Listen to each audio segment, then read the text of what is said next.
Welcome to the Disability Partnership Calderdale podcast. My name is Philip Ingham.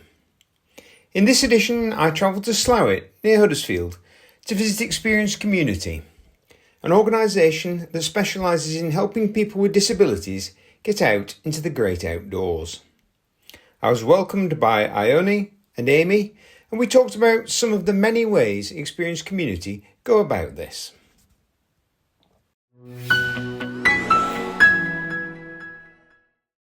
Hi, it's Phil from Disability Partnership Calderdale. I'm down at Experience Community in Slaithwaite. That's how you say it, isn't it? Locally. Allegedly, we're not local, but we'll take your word. I'm with Ione and Amy. Experience Community. For those who don't know, tell me a bit about it. So we were set up by Craig Grimes many years ago. It's been over 10 years now, I think. With a focus to get people with disabilities accessing the countryside and green space. Craig was studying outdoor management, I think, at university when he sustained his injury, and I think for him particularly, he just felt unable to return to sort of enjoying the countryside, so that was the driving force behind it, the whole organisation. And we do that with various rambling and cycling activities and lots of nice equipment to get people back out there. That's really the focus. Fantastic. Equipment. Should we start with equipment actually? You're a great place to come to try and test equipment. Yeah, so we offer demos for people who want to come and try out all different types of mobility equipment. So we've got adapted cycles, so like trikes, recumbent trikes, hand cycles. I think we've got a tandem, but I'm not sure. Yes, we've got something like that. So they're like our off-road cycles, and they're all with e-assist to make it a little bit easier on the body. And then we've got off-road sort of wheelchairs, so they're sort of all-terrain, robust wheelchair type things called mountain trikes. So we've got they're hand cranked. Right. Yes. And then we also have one of those that is all electric, so that's called the ST Motion.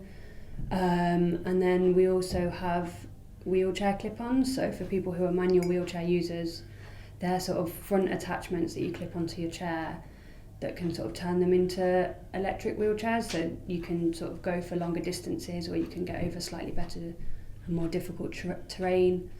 I've seen a couple of those around recently. Is that a fairly new development, that? In terms of the clip-ons? The clip-ons. Yeah. I mean, or have I just missed them? I mean, they've been around for a while, but I think there's a lot of different variations at the minute, and different ones coming out. Move generally throughout the world of cycling to e-assist to enable more people to use cycles every day, and I think that technology has probably kind of filtering down to adapted kind of bits of equipment, and it makes it much more usable, so the battery life can be longer, the motors are much better, so I think you're seeing a lot of improvements in adapted equipment that's obviously coming from this general move to micro-mobility and kind of better e-assist. And hybrid stuff as well, so we've got some hand cycle front attachments, so it's a bit confusing, but they attach to the front of your wheelchair, but then you do them with your hand, you hand cycle with them. So you're still getting it, because there's a difference between people who want to just have an attachment to sort of boost their range, so they want to go further, but then you'll get people who are really, they want the exercise element as well. So they're contributing with the power. So you've got the pedalling motion, which is then an exercise for your arms, but some people don't want that, and some of the clip-on attachments are just twist and go, like a throttle on a motorbike sort of thing. So there is such a range, and we as an organisation deal with people with all manner of disabilities.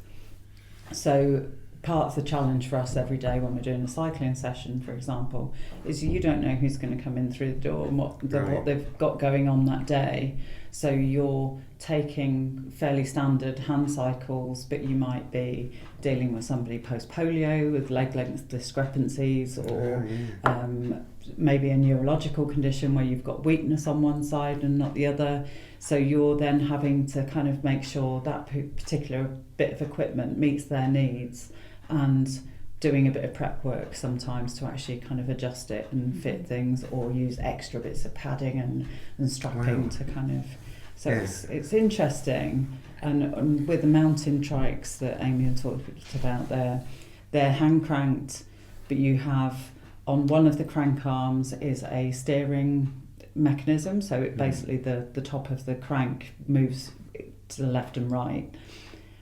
You will also have a throttle, and then you can have brakes. So you could have one brake that brakes both wheels evenly, or you can have a brake on each side. So the infinite range of infinite ways to set them up. So we will prepare to say, right, we've got a ramble, we'll need 3 left-hand steers or a right-hand brake or whatever, because you're basically making sure that the equipment fits the needs of the person going in it. Like, for example, I've got an issue with my right shoulder, so the trike that I use, I have left-hand steer, because for my right shoulder it's not as easy for me to do that motion, so we've swapped it over so that the left-hand side does the steer. But I think something that's really important for me, and that I really appreciate EC doing, is giving these demos, and also people being able to hire out this equipment, because I think a lot of people don't realise that a lot of this kind of mobility equipment is so expensive. Like, a lot of disabled people just don't have the money to go and spend £9,000 on a mountain trike. Let alone one that actually doesn't suit them. Exactly. So the fact that they can come to us and we can demo equipment, or we can take them out on sessions and they can be able to experience that outdoors, for a donation or for a price of what we're charging for our sessions, then I think that that's really valuable, because non-disabled people just don't understand the cost. For a non-disabled person to go out for a walk in the countryside is essentially free. But for us to be able to do that, we needed this piece of equipment that can cost up to £10,000. So it's simply being outdoors is an activity that ends up costing you thousands and thousands of pounds. So for us to be able to provide that equipment, or to provide it on like a short-term hire basis or a loan period or things like that, I think is really valuable for people to get that time outdoors and actually get that practice. I think actually I might be able to crowdfund or raise money to buy one, but having been able to try it out for several weeks or months from us first, I think is a really valuable resource. It sounds amazing, because I was thinking, you probably just roll up and just get in the appropriate chair. It's far more complex than that, isn't it? You are literally matching people to equipment, and then making almost bespoke individual setups for people, so that they get them into the best possible sort of position, as it were. And what Amy was saying about the hire period, it's also really valuable to make sure that person knows it fits in with their life in every way. And I think a lot of as you say, storage, many people do not have an extra space to keep like a spare mountain trike, which is effectively a really big wheelchair, or hand cycles. So and get it in and out of their house. Loads of people love the hand cycles, but some of the hand cycles we use at Leeds Urban Bike Park cost £20,000, and they're incredible bits of kit. But if you then, as a disabled person, if you then took the sort of step to say, right, actually I want to own this, which is fine. If you did want to do that, we could help you, and that would be brilliant. But we're really mindful, because actually, do you have the means to store it? Do you have the ability to get it in and out of your vehicle? Do you have the ability to maintain it? Just even simple maintenance. Not obviously, we offer full maintenance backup, and we've got workshops and taking all kinds of equipment to service. But we have to be really mindful that you don't want to lumber our participant with something that they're not really sort of understanding the commitment to. So I think that's a big thing that we do. The hand cycles and the recumbent trikes. So these are the sessions that we offer at the Leeds Urban Bike Park. So in Middleton Park, at the bike park, we do Wednesdays and Thursdays, and one Saturday per month going forward. We do these inclusive cycling sessions, so they're all peer-led, so led by another disabled person and a non-disabled support staff. And we take people out all around the trails in the bike park and have like a lot of fun really, going over different trails, and you know we take into account the people who are out with us and their abilities, and you know there's different levels of trails, so there's easier ones and there's more difficult ones. I was out yesterday. There was 7 of us out yesterday at the bike park. Nice weather as well. Yeah, it was. I definitely wore the wrong clothing. I had 3 layers on, and by the end of it, I was like, "Oh my god, it's too hot, it's too hot." But yeah, like so, I was on what we call an ice trike. So that's a recumbent trike that I pedal with my legs. But so I've got some movement in my legs, but I wouldn't be able to cycle on an upright 2-wheel bike. No. So for me, the recumbent trike works best. So we had me and someone else out on ice trikes, and then we had 3 people out on hand cycles, different forms of hand cycle, and then we had 2 support staff out with us as well. So would that be a mix of people had their own kit and people coming along and using your kit then? Most people who come to the bike park sessions will borrow our kit, right? Because of the reasons that I only just said: expense, storage space, maintenance. It's just they're just not feasible bits of kit for a lot of people to own. So they're regularly coming back and using your kit as their opportunity to get use some it, exercise, get out in the great outdoors and And some of our participants will keep their equipment in their cars. So we have one chap who comes on a Thursday session, and his personal hand cycle is a road hand cycle, but he wants to come and do off-road stuff as well, so he'll come and use our off-road ones. And then if he's doing an off-road trip with EC, then we swap it over, so we put his bike into our storage and he can take the off-road one in his car. So he's able to get the bike in and out of his car and use it on his own, and he does go off and rides on his own, but he can't physically store it in his house. So you then got it sort of... Car is the mobile storage unit for a lot of disabled people. So a lot of people will keep their mountain trikes in their car, and then they'll come along for a session, but you know they've got the trike with them as well. And so there's almost an infinite range of options then, from having your own high-tech piece of kit to starting and just beginning to learn the basic skills in a straightforward wheelchair. And because of our servicing as well, some people will they'll try things, they like them, they appreciate they can't afford them. Even we do offer things like payment plans and all that sort of thing, but things like the mountain trikes, a lot of people will find an old non-electric mountain trike second hand, and then they bring it along for Antonio to kind of basically do the upgrade to give it the e-assist. I think most people now have moved to e-assist because it's not so much about saying, well, my fitness isn't that great, but if your only usable joints are your shoulders, you want to protect those for as long as you can. And actually using the e-assist makes sense. You'll be still getting exercise. You're still but you getting just have exercise. a longer range and a longer... It means you can go further as well, because, you know, it's all well and good being able to get out and do a mile or a mile and a half on a manual and it absolutely take it out of you. But actually you might want to go for 5-6 miles, still get some exercise, but not be absolutely, you know, at the end of it. So it's what different people want. So we say there's the SD Motion as well, which is the fully electric one.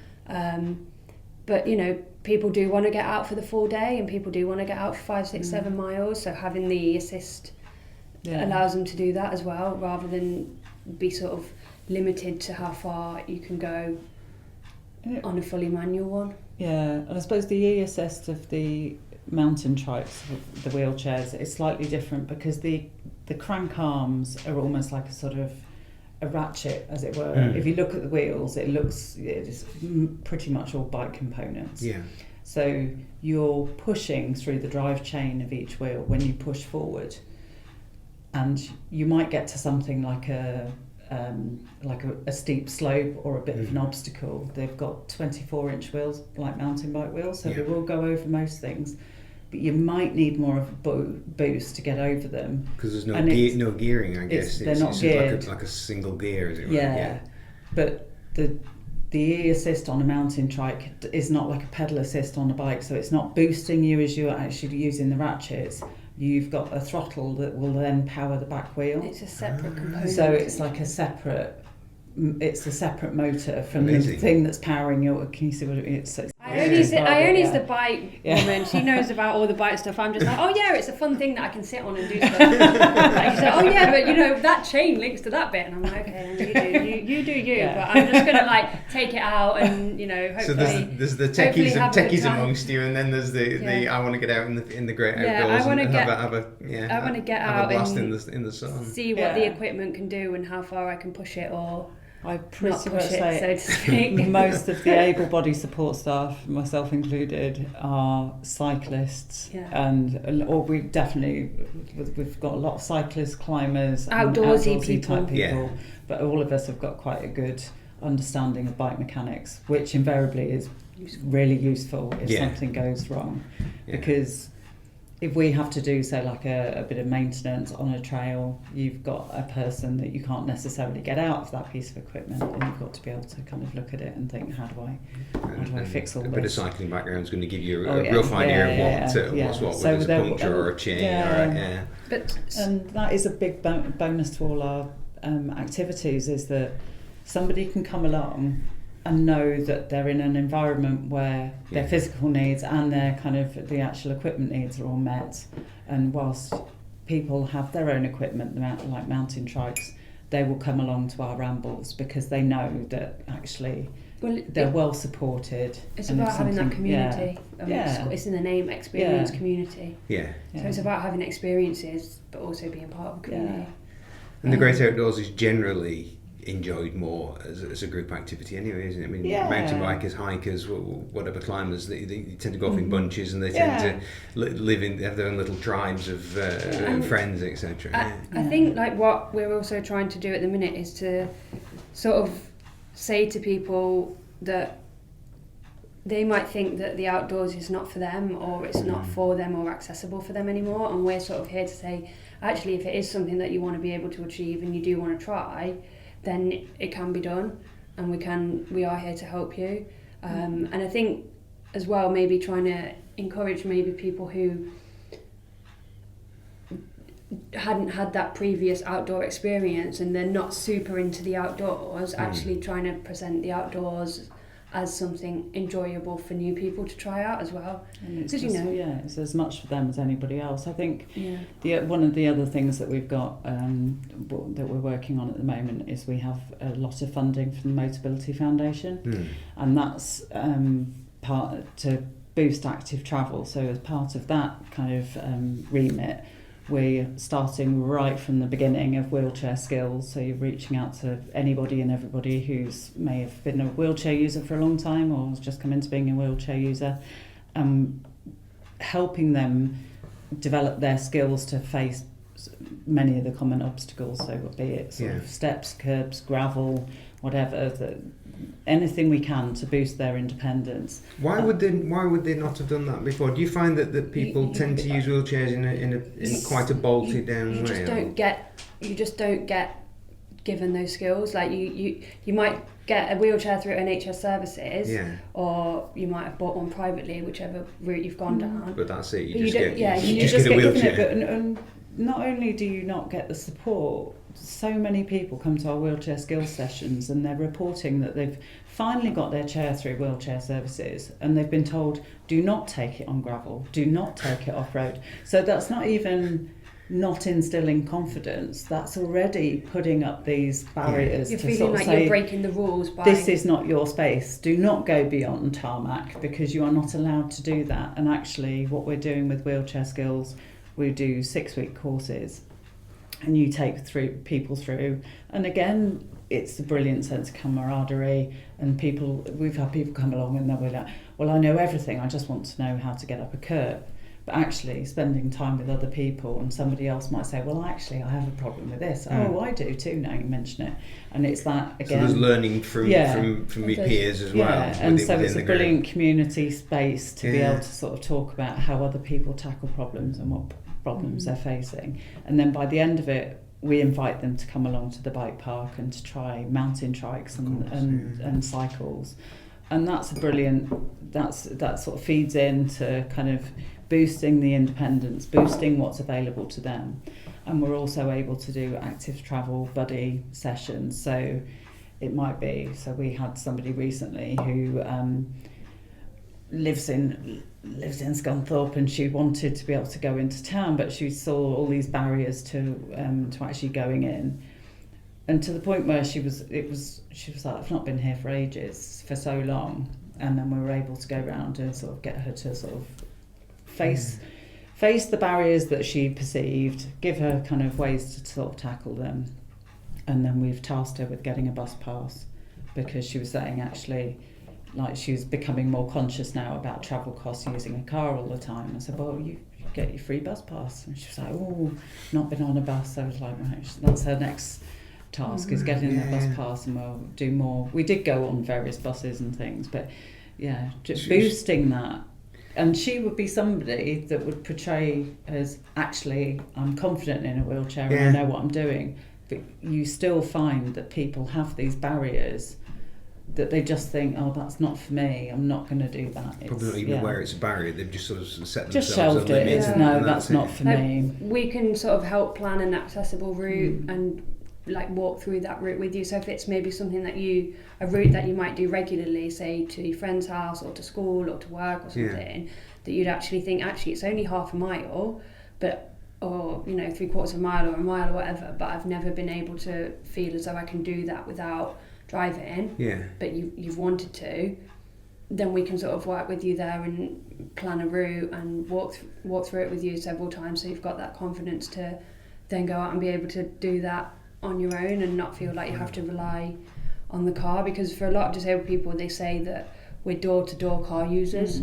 So and it is because of the way that the world is, and other people in that world as well. So things like parking over drop curbs, parking on pavements, blocking entrances with bins, all of these types of thing that people just they either don't think, or they just maybe don't care.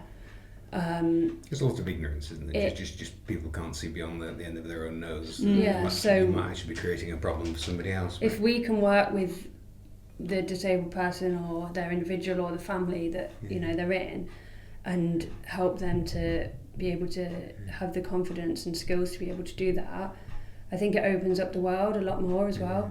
So it's not just about allowing disabled people to live their life, it's about enhancing that life and giving them like activities and more options, because you know we don't just want to be able to survive, we want to be able to thrive and live and do all these fun activities and enjoyable things that everyone else can sort of not take for granted but can do a lot more easily and with a lot less planning. So it's about opening up the world and giving us those fun and enjoyable life enriching activities, I guess. So what's your geographic reach? You're talking about people from all over Yorkshire there. So do you, I mean, you're based here in the Colne Valley. Who can contact you? Who can use your services? Who can benefit from you? Oh, I'd say anybody and everybody, really. I think our funding, say the Motability funding for active travel, that does specify sort of West Yorkshire and the surrounding regions. Well, so it's pretty vague. We've kept it sufficiently vague. So if you're a wheelchair user currently in West Yorkshire, and you'd like to broaden your horizons, build your skills, try a fresh kit, etc., you're the people to come to then. Yeah, absolutely. And if you can come along to Leeds Urban Bike Park to try mountain trikes and hand cycles, that's brilliant. If you can get to Slaithwaite and you can try them here. If you are at a point where you're not really that confident about getting about, we can arrange to have demos so we can actually bring equipment to you. We can look at where you live and sort of see where would work locally to actually kind of bring some equipment out and look at it that way. We are running wheelchair skills. We've just done some in Humberside, and we've got some coming up in Bradford, North Leeds. I'm trying to think where the other ones are. That's the Home First one, but that's for the Epics group. And Home First,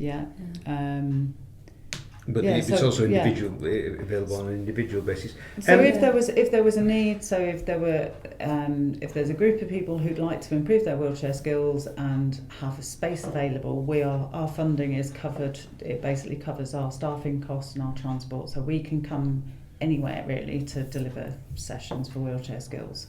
So Right. at the moment with our outreach, we're just trying to find locations that we can do it and ways in which to promote it. I think finding the people who need to know what we do is the tricky It's bit, reaching people, isn't it? It's Yeah. always the problem, isn't it, these Yeah. days? Yeah. So a final one. You do your inclusive rambling. You visit some amazing places.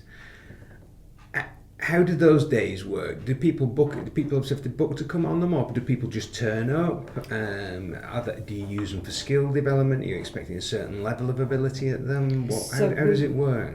We would always have the demos beforehand. So you want to spend some time with the person prior. If somebody's got their own equipment, well, obviously we assume they can use their own equipment and they're able to book on. If they want to use our equipment, we need to make sure that they are used to using a mountain trike, because as I was describing the kind of controls, it can be a bit like It's patting your like head, patting your head and rubbing rubbing your stomach. You're essentially doing 3 or 4 things Yeah. in one go with different hands or different body parts if you're using something else.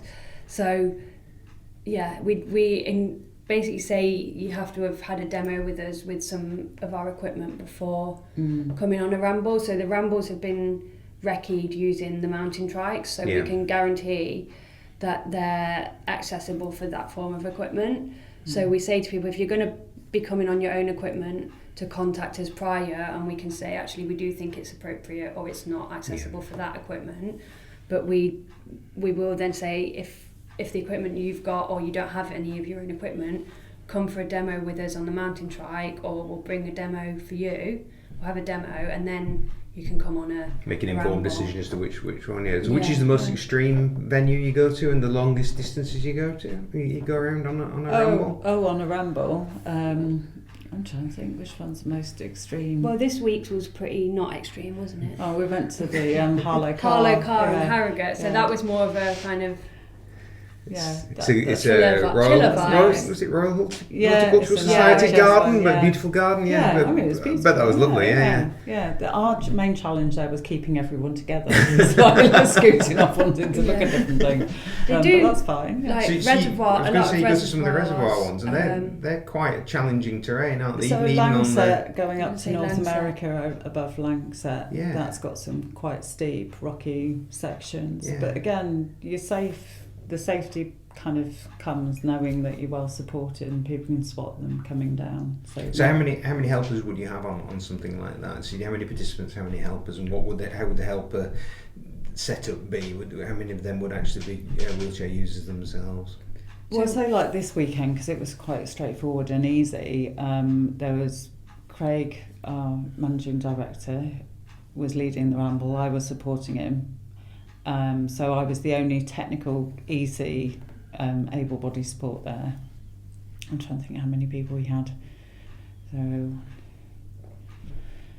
I think 6 or 7 wheelchair users, and then there was assorted people with them, so partners and family members and things and like that. they're welcome to come along. Absolutely. Yeah. And then we had a lady who walks with us who is still, she walks, but she's got a degenerative condition in her back, so she's quite vulnerable to if something happened, and she likes to come along and walk.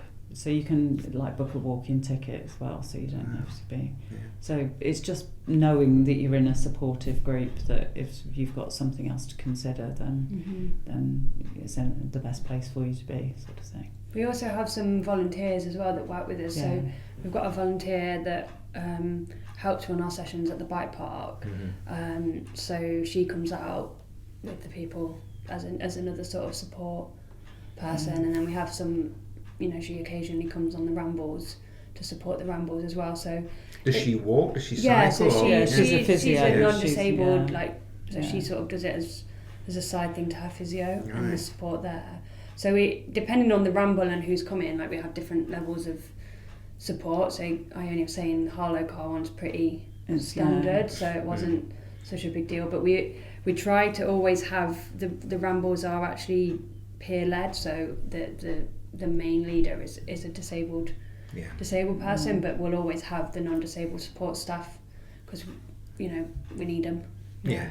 We need them to Whether you do like it or we need them to be the muscle sometimes, not always, but Yeah. But Her hip's a bit gummy as well. So. yeah. But probably one of the most extreme ones we do is Dirty Reaver, which is actually a cycling event up at Kielder. Yeah. And we EC basically run the adapted cycle version of that, which is 65k. That's some So commitment, that's the isn't shorter. it? It's the shorter of the 3 able-bodied lengths. I think there's been discussion about allowing the e-assist hand cycles to do one of the longer ones, but I think then that becomes a bit more of a challenge for us supporting. But so I don't think we're doing that this year, but we're still doing 65k. And you essentially, I think it works out that we have 1 able-bodied person per rider. And do they travel with them? If we can keep up with them. Yeah. Yeah.